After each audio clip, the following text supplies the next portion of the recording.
নমস্কার, 24 ঘন্টা আপনাদের স্বাগত। শুরু করছি টপ নিউজ এট 6 এবং শুরুতেই চোখ রাখবো হাওড়ার খবরের দিকে। হাওড়ায় 20 নম্বর প্ল্যাটফর্মে পরিত্যক্ত সুটকেস ঘিরে বোমাতঙ্ক ছড়িয়েছে।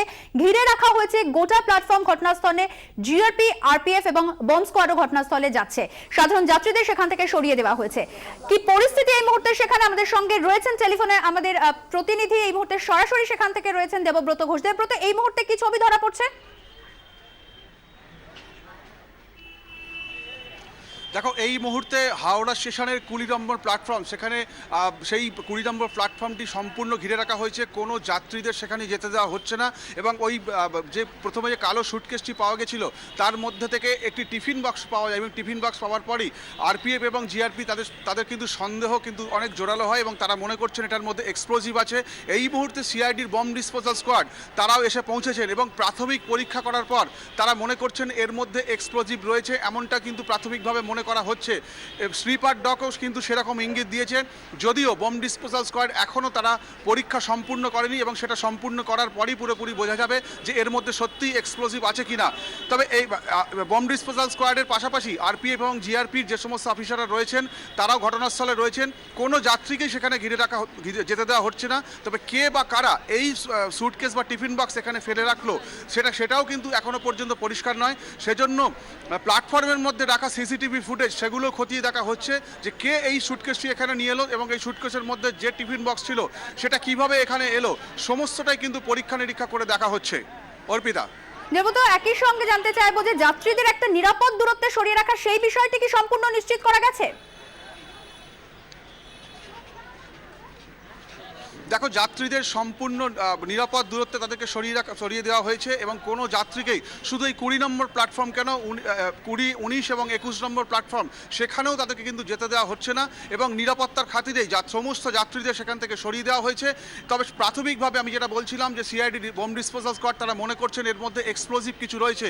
পরীক্ষা নিরীক্ষা সেরকমটাই কিছু তারা ইঙ্গিত পাচ্ছেন। তবে সেটা এখনও পর্যন্ত ফাইনাল এক্সাম কিন্তু এখনও পর্যন্ত হয়নি, তারপরেই সেটা জানা যাবে। তবে ওই টিফিন বাক্সটি এখন এই মুহূর্তে যে বম নিরোধক যে জ্যাকেট রয়েছে সেই জ্যাকেট পরিয়ে রাখা হয়েছে এবং যাত্রীরাও কিন্তু তারাও যথেষ্ট আতঙ্কিত, তারা যথেষ্ট কৌতূহলী জানার জন্য যে কি রয়েছে এর মধ্যে। তবে কোনো যাত্রীদেরই কিন্তু এখনো কাছে যেতে দেওয়া হচ্ছে না। সিআইডি বম ডিসপোজাল স্কোয়াড তারা এই মুহূর্তে তারা পরীক্ষার কাজ শুরু করেছে। অর্পিতা, দেবব্রত, আমাদের সঙ্গে থাকো, ফিরছি তোমার কাছে। অর্থাৎ একদিকে যেমন বললো সেখানে এই মুহূর্তে পরীক্ষা নিরীক্ষার কাজ চলছে, যাত্রীদের একটা নিরাপদ দূরত্বে সরিয়ে রাখা হয়েছে। অন্যদিকে যাত্রী দুর্ভোগের ছবিটা আজ সকাল থেকে কিন্তু হাওড়া স্টেশনে চোখে পড়েছে। জল জমে থাকার কারণে হাওড়া থেকে আজকের মতো ভেসে গেছে দূরপাল্লার ট্রেন চলাচল এবং নজিরবিহীনভাবে হাওড়ার দূরপাল্লার ট্রেনের মূল ডেস্টিনেশন আজ সাঁতরাগাছি স্টেশন এবং আচমকা এই সিদ্ধান্তে খুব স্বাভাবিকভাবেই হয়রানির শিকার হতে হচ্ছে যাত্রীদের।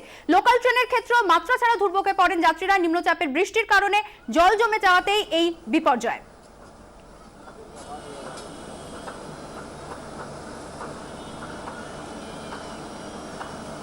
আবারও সরাসরি চলে যাব আমাদের প্রতিনিধির কাছে।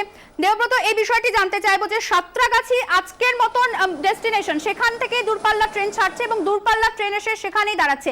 সেক্ষেত্রে যাত্রীরা যারা হাওড়া স্টেশনে আছে সবাই কি ওয়েল ইনফর্মড? এই বিষয়টি কি তাদেরকে জানানো সম্ভব হচ্ছে নাকি সেই দুর্ভোগের ছবিটা, যাত্রীদের হয়রানির শিকারের হওয়ার ছবিটা ধরা পড়ছে? দেখো, এক কথা বলা যায় যাত্রীরা কিন্তু যথেষ্টই দুর্ভোগের মধ্যে রয়েছেন। তার কারণ দক্ষিণ পূর্ব রেলে যে সিদ্ধান্ত নেওয়া হয়েছে যে এই রেলের ট্র্যাকেতে জল জমে থাকার কারণে ট্রেন চলাচল যেহেতু বিঘ্নিত হচ্ছে, তাতে যাত্রীরা আরও দুর্ভোগে পড়তে পারেন। সে কারণেই দূরপাল্লা যে সমস্ত ট্রেন, আপ এবং ডাউনের ট্রেন, সেগুলো সাঁতরাগাছি স্টেশন থেকে ছাড়া হবে এবং আপের ট্রেনগুলি 30 মিনিট দেরিতে ছাড়বে। কিন্তু যে সমস্ত যাত্রী, বহু যাত্রী যারা হাওড়া স্টেশনে আসেন, যারা এই যে ঘোষণা দক্ষিণ পূর্ব রেল, সেটা এখনও পর্যন্ত পুরোপুরি অনেকেই হয়তো জানতে পারেন, সংবাদ মাধ্যমের মারফত তারা কিছুটা জানতে পেরেছেন। কিন্তু যারা হাওড়া স্টেশনে এসে পৌঁছেছেন তারা জানতে পারছেন না ঠিক কখন তারা পৌঁছতে পারবেন এবং হাওড়া স্টেশনে আসার পর তারা বুঝতে পারছেন যে তাদের যে ট্রেন, সেই ট্রেনটি কিন্তু সাঁতরাগাছি স্টেশন থেকে ছাড়বে। সেই জন্য তারা মনে করছে যে এই সময়টা তারা অত্যন্ত কম, 30 মিনিট সময়টা আর একটু বাড়ালে বোধহয় ভালো হতো। তবে দক্ষিণ পূর্ব রেল সূত্রে যেটুকু জানা যাচ্ছে, তারা যেটা মনে করছে, রেল কর্তৃপক্ষ যেটা মনে করছেন যে যাত্রী সুবিধার্থেই তারা ট্রেন অনেক বেশি দেরিতে তারা চালাতে চাই চাইছেন না, সে কারণেই তাদের সিদ্ধান্ত নেওয়া হয়েছে।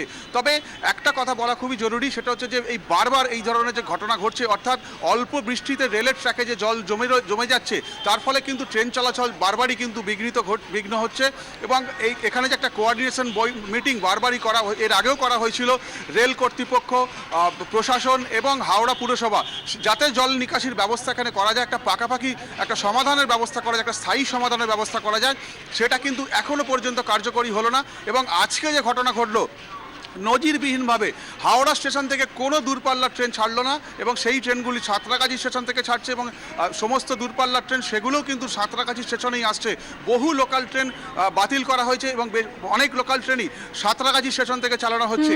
আগামী দিনে যদি এই নিকাশি ব্যবস্থার সমাধান না করা যায়, এই ধরনের যদি ভারী বৃষ্টিপাত হয়, তাহলে কিন্তু এই ধরনের ঘটনা কিন্তু আবারও ঘটবে এবং যাত্রীরাও কিন্তু তারা যথেষ্টই দুর্ভোগের মধ্যে পড়বেন। আমাদের সঙ্গে থাকো দেবব্রত, আজ সারাদিনই যাত্রী দুর্ভোগের ছবিটা চোখে পড়েছে, কি বলছেন তারা, কতটা হয়রানি শিকার তাদের হতে হয়েছে শুনবো।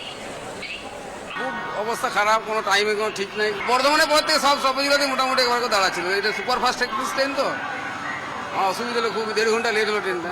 মানে অনেকক্ষণ পরেই ট্রেনটা দিয়েছিল, 45 মিনিটস ওয়েট করার পরে ট্রেন ছাড়ছে না বলে ব্যাক করে যাচ্ছে। সেটা খুব বাজে অবস্থা, প্রচুর জল জমে আছে, লাইন ডুবে আছে, 1 ঘন্টার উপরে দাঁড়িয়েছিলাম। কার শেডে প্রায় 45 মিনিট থেকে 1 ঘন্টা দাঁড়িয়ে আছে। অফিস লিভ তো 100%। সেক্ষেত্রে আমি বললাম যে আমাদের লেট স্লিপ দিন, গাড়ি ওয়াইজ ট্রেন ওয়াইজ। বললো না, সবই আমরা অ্যাবনর্মাল লেট বলেই চালাচ্ছি। তো সেই মতো আমাদের স্লিপ দিয়েছে যে অ্যাবনর্মাল লেট বলে চালিয়ে দিয়েছি। যাবো দাসনগর, 3 ঘন্টা হাওড়া স্টেশনে দাঁড়িয়ে আছি। প্রথমে খড়গপুর স্পেশালে ছিলাম বসে, ওখানে 1 ঘন্টা, তারপর এখানে আরো 2 ঘন্টা দাঁড়িয়ে আছি। 2 বছর ধরে এই লাইনে ডেলি প্যাসেঞ্জারি করছি, এত ওয়ার্স্ট লাইন রেল লাইন আমি দেখিনি। জল জমেছে, আজকে তো এক্সেপশন ব্যাপার, কিন্তু রেগুলার আমরা এই ব্যাপারে খুব দায়িত্ব নিয়ে বলছি যে আমি ডেলি প্যাসেঞ্জার করি, আমি স্কুলে চাকরি করি, প্রতিদিন আমার প্রায় লেট হচ্ছে। কিভাবে রেল লাইনের ওপর বৃষ্টির জমা জলে বিকল হয়ে পড়েছে এই স্বয়ংক্রিয় সিগন্যালিং ব্যবস্থা, সেই বিষয়ে খোঁজ নিয়েছেন আমাদের প্রতিনিধি শ্রেয়সী গাঙ্গুলি। চোখ রাখবো তার প্রতিবেদনে। অটো সিগন্যালিং সিস্টেমের ক্ষেত্রে অত্যন্ত গুরুত্বপূর্ণ হচ্ছে এই পয়েন্ট। ঠিক রেলের লাইনের ওপরে থাকা এই ধরনের পয়েন্টগুলোই চেঞ্জ হয়, এবং সেগুলো চেঞ্জ হওয়ার পরেই সিগন্যালিং সিস্টেম কাজ করে ঠিকঠাক। অর্থাৎ সেক্ষেত্রে এই পয়েন্ট চেঞ্জের উপরই নির্ভর করছে কখন গ্রিন সিগন্যাল হবে, কখন রেড সিগন্যাল হবে এইগুলো। কিন্তু টিকিয়াপাড়া অংশের বেশিরভাগ জায়গার ক্ষেত্রে লাইনের উপরে থাকা এই পয়েন্টগুলোই পুরো জলের তলায় ডুবে গেছে, আর সেই কারণেই সিগন্যালিং সিস্টেম পুরোপুরি কাজ করতে পারছে না, আর তার ফলেই রীতিমতো সমস্যা হচ্ছে ট্রেন চলাচলে। যে খবর আমাদের কাছে এসে পৌঁছেছে, বেশ কিছু দূরপাল্লার ট্রেন যেগুলি সাঁতরাগাছি থেকে ছাড়ছে, সেই বিষয়ে জেনে নেব। আমাদের সঙ্গে রয়েছেন টেলিফোনে আমাদের প্রতিনিধি শ্রেয়সী গাঙ্গুলি। শ্রেয়সী, কি খবর রয়েছে? দেখো, প্রায় 10 থেকে 12 খানা ট্রেন দক্ষিণ পূর্ব শাখা যেগুলো ছাড়ার কথা ছিল হাওড়া থেকে, সেগুলো কিন্তু ছাড়ছে সাঁতরাগাছি থেকে, এবং শুধুমাত্র সাঁতরাগাছি থেকে ছাড়ছে না, সেগুলো ট্রেনের যে টাইমিং, সেই টাইমিংও কিন্তু চেঞ্জ হয়েছে। তোমাকে একটু জানিয়ে রাখি যে কোন কোন ট্রেন ছাড়ছে হাওড়া স্টেশনের বদলে সাঁতরাগাছি থেকে, কোন কোন ট্রেন ছাড়ছে সেটা তোমাকে একটু জানিয়ে রাখি। যেমন হাওড়া বদলে সাঁতরাগাছি থেকে ছাড়ছে হচ্ছে করমণ্ডল এক্সপ্রেস। করমণ্ডল এক্সপ্রেস ছাড়বে রাত্রির 8টার সময়। ছাড়ছে স্টিল এক্সপ্রেস। স্টিল এক্সপ্রেস ছাড়ছে 6টার সময়, অর্থাৎ প্রায় এখন ছেড়ে গেছে। জগন্নাথ এক্সপ্রেস ছাড়বে হচ্ছে 7:30টার সময়। হাওড়া মুম্বাই মেল রয়েছে, ছাড়বে হচ্ছে 9টার সময়। অন্যদিকে হাওড়া যশবন্তপুর এক্সপ্রেস রয়েছে, ছাড়বে 9:30টার সময়। হাওড়া পুরী গরিব রথ রয়েছে, ছাড়বে রাত্রির 10টার সময়। হাওড়া জগদলপুর এক্সপ্রেস রয়েছে, ছাড়বে রাত্রি 10:30টায়। হাওড়া পোরবন্দর এক্সপ্রেস রয়েছে, ছাড়বে রাত্রি 11টায়। হাওড়া হাতিয়াক্রিয়া এক্সপ্রেস রয়েছে, সেটা হচ্ছে ছাড়বে আজকে রাত্রিবেলা, ছাড়বে সাঁতরাগাছি থেকে। অন্যদিকে ধরো হাওড়া পুরী যে এক্সপ্রেস, সেই পুরী এক্সপ্রেস কিন্তু সাঁতরাগাছি থেকে ছাড়বে, কিন্তু সেটা যে সময় ছাড়ার কথা ছিল, অর্থাৎ 10:35 সেই সময়ই ছাড়বে। অমরাবতী এক্সপ্রেস সেটা কিন্তু ছাড়বে হচ্ছে রাত্রি 12:15, অর্থাৎ আগামীকাল ধরা যেতে পারে। সাঁতরাগাছি থেকে ছাড়বে রাত্রি 12:15, যেটা ছাড়ার কথা ছিল 11:30টার সময়। অন্যদিকে হাওড়া পুনে আজাদ হিন্দ যে এক্সপ্রেস, সেটা রাত্রি 9:50 ছাড়ার কথা ছিল হাওড়া থেকে, সেটা আগামীকাল ভোর 5:30টার সময় ছাড়বে হচ্ছে সাঁতরাগাছি থেকে। হাওড়া পুনে আজাদ হিন্দ এক্সপ্রেস, যেটা আজকে রাত্রি 9:50 ছাড়ার কথা ছিল হাওড়া থেকে, সেটা কালকে ভোর 5:30টায় ছাড়বে হচ্ছে সাঁতরাগাছি থেকে। হাওড়া চেন্নাই মেলও কিন্তু কালকে সকাল 5:45 সাঁতরাগাছি থেকে ছাড়বে। হাওড়া আহমেদাবাদ এক্সপ্রেস, সেটাও কিন্তু কালকে। নিম্নচাপের জেরে রাতভর তুমুল বৃষ্টি। গতকালই জলে ডুবে যাওয়া তিলোত্তমা ডোবা নয়, কার্যত নদী হয়ে রইল আজও। জল নামতে বেলা পার, কোথাও সেটুকুও হলো না। ভোগান্তি দুর্ভোগ মাথায় নিয়েই পথে নামতে বাধ্য হলেন শহরবাসী। আঙুল উঠেছে পুরসভার সক্রিয়তার দিকে।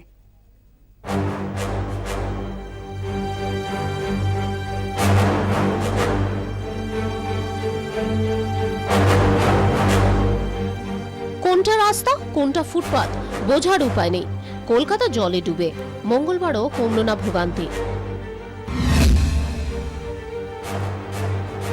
কার্যত কোনো জায়গায় হাঁটু অবধি জল এবং কোনো জায়গায় কোমর অবধি জল। মানুষ যে বাড়ির থেকে বেরোবে সেই ভরসাটুকু তারা পাচ্ছেন না। কয়েক ঘন্টা বৃষ্টি হলে এখানে জল জমে যায়, এখানে যাতায়াত করা যায় না। এই যে ডিউটি গেল, হাফ প্যান্ট পরে ওই পারে গেল, ওই পারে প্যান্ট পরে আবার আমাকে হাফ প্যান্ট এই পারে নিয়ে আসতে হলো। কি করব, উপায় তো নেই।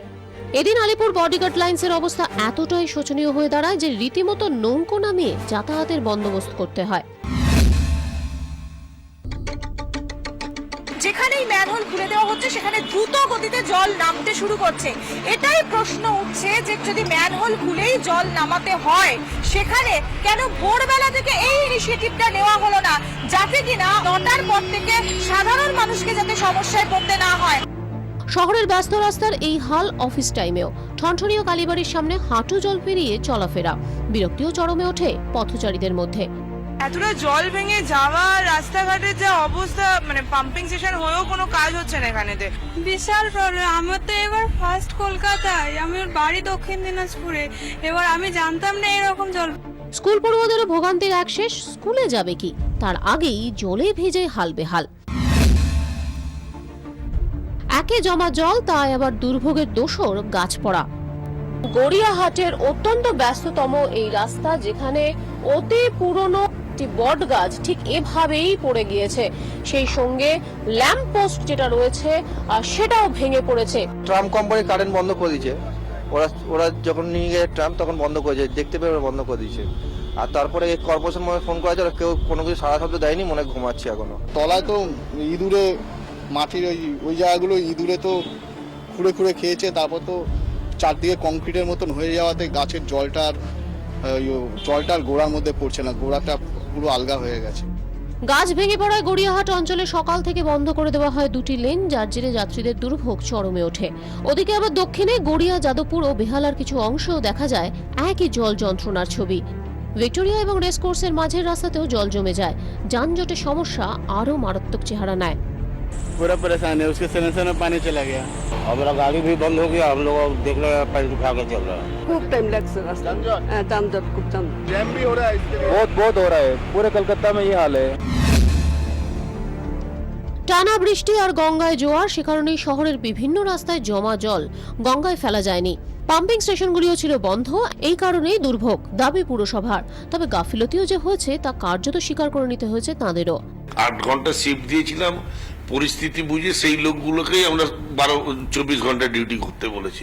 হয়তো কোথাও একটু দেরি টেরি হয়ে গেছে, ভবিষ্যতে যাতে না হয় আমরা নিশ্চয়ই দেখব। লাগাতার বৃষ্টিতে জল থই থই ঠাকুরপুকুরেও। জল জমে সেনপল্লী, অরবিন্দপল্লী, বেগরখাল, ব্রহ্মসমাজ রোড সহ বেশ কিছু জায়গায়। মেলা বাড়লে বহু জায়গায় জল নামলেও আম জনতার প্রশ্ন, কেন বারবার এই দুর্ভোগ? কেন বদলায় না এই জল ছবি? ব্যুরো রিপোর্ট, 24 ঘন্টা। যে খবর এই মুহূর্তে আমাদের কাছে এসে পৌঁছেছে, হাওড়ার 20 নম্বর প্ল্যাটফর্মে পরিত্যক্ত সুটকেস ঘিরে যে বোমাতঙ্ক ছড়িয়েছিল, অনুমান করা হচ্ছে তা বিস্ফোরক আইইডি। জেনে নেব, আমাদের সঙ্গে রয়েছেন আমাদের প্রতিনিধি বিক্রম। কি খবর রয়েছে? দেখো, তোমাকে যেটা জানাবো যে যখন স্নিফার ডগ নিয়ে পেট্রোলিং চলছিল সেই সময় স্নিফার ডগ সুটকেসের কাছে যায় এবং সেই থেকে ঘিরে বোমাতঙ্ক তৈরি হয়। এরপরেই কিন্তু ঘটনাস্থলে বম্ব স্কোয়াড এবং বম্ব ডিসপোজাল স্কোয়াড আছে সিআইডির, আরপিএফ জওয়ানরা সেখানে ছুটে আসেন এবং তারপর সেখানেই কিন্তু সেই যে সুটকেস কিন্তু খতিয়ে দেখা হয়, যেটা এখনো পর্যন্ত আমরা জানতে পারছি যে সুটকেসের মধ্যে বিস্ফোরক পাওয়া গেছে এবং সেই বিস্ফোরক আইইডি অর্থাৎ ইম্প্রোভাইজড এক্সপ্লোসিভ ডিভাইস বলেই মনে করা হচ্ছে। কিন্তু এখনো পর্যন্ত যেটা জানা যাচ্ছে, এই বিষয়ে কিন্তু সিআইডি কোনো রকম ভাবেই মুখ খুলছে না, সরাসরি মুখ খুলছে না। হাওড়া রেল পুলিশ সূত্রে জানা যাচ্ছে যে সুটকেসটি পাওয়া গেছে সেখান থেকে কিন্তু বিস্ফোরক উদ্ধার হয়েছে এবং সেই বিস্ফোরক আইইডি। এবং সেক্ষেত্রে এখনো পর্যন্ত রেল কর্তৃপক্ষের সঙ্গে আমরা যখন কথা বলছি তখন কিন্তু তারা যেটা দাবি করছে যে এটা কিন্তু নিছকই সিআইডির মক ড্রিল। কিন্তু যদিও গোটা ঘটনায় আতঙ্ক ছড়িয়েছে। সিআইডির তরফেও কিন্তু স্পষ্টভাবে কোনো কিছু বলা হচ্ছে না যেটা আদৌ মক ড্রিল নাকি সত্যিকারের সেখান থেকে বিস্ফোরক পাওয়া গেছে। এই বিষয়ে কিন্তু এখনো পর্যন্ত কোনো স্পষ্ট কোনো বিবৃতি আসছে না। তবে একটা বিষয় স্পষ্ট যে সুটকেস ঘিরে বোমাতঙ্ক হয়েছে, যে সুটকেসটিকে আইডেন্টিফাই করেছে একটি স্নিফার ডগ, সেই সুটকেসের মধ্যে এক্সপ্লোসিভ পাওয়া গেছে, বিস্ফোরক পাওয়া গেছে এবং সেই বিস্ফোরক কিন্তু ইম্প্রোভাইজড এক্সপ্লোসিভ ডিভাইস, এমনটাই আমরা জানতে পারছি।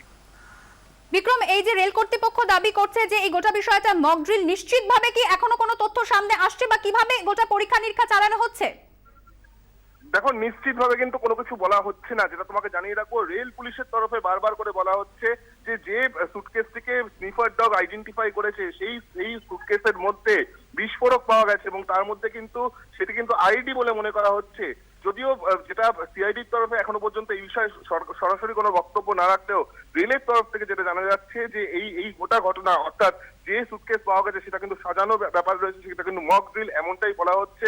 কিন্তু সিআইডির তরফে এখনো পর্যন্ত স্পষ্ট কোনো বিবৃতি দেওয়া হচ্ছে না। গোটা ঘটনায় কিন্তু আতঙ্ক ছড়িয়েছে এবং আইডি একেবারে সরাসরি রেখে কিভাবে এই মক ড্রিল চলছিল সেই নিয়েও একটা বিষয় রয়েছে। এবং তার সঙ্গে সঙ্গে তোমাকে জানিয়ে রাখবো যে রেল কর্তৃপক্ষ এবং রেল পুলিশের তরফ থেকে যেটা জানা যাচ্ছে যে সুটকেস পাওয়া গেছে, স্নিফার ডগ যে সুটকেস থেকে আইডেন্টিফাই করেছে সেটির মধ্যে কিন্তু আইডি ছিল, সেটির মধ্যে কিন্তু বিস্ফোরক ছিল, এমনটাই আমরা পুলিশ সূত্রে জানতে পারছি।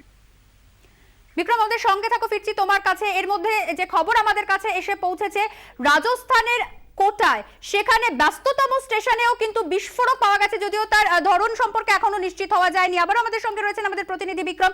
বিক্রম, সেক্ষেত্রে যেরকম অনুমান করা হচ্ছে যে বিস্ফোরক আইডি হতে পারে, এতটা ব্যস্ততম সময়ে এরকম ভাবে একটা সুটকেসের মধ্যে থেকে বিস্ফোরক উদ্ধার হয়েছে, ইতিমধ্যেই আমরা জানি যাত্রীদের নিরাপদ দূরত্বে নিয়ে যাওয়া হয়েছে, সব মিলে এই মুহূর্তে কি চিত্র ধরা পড়ছে?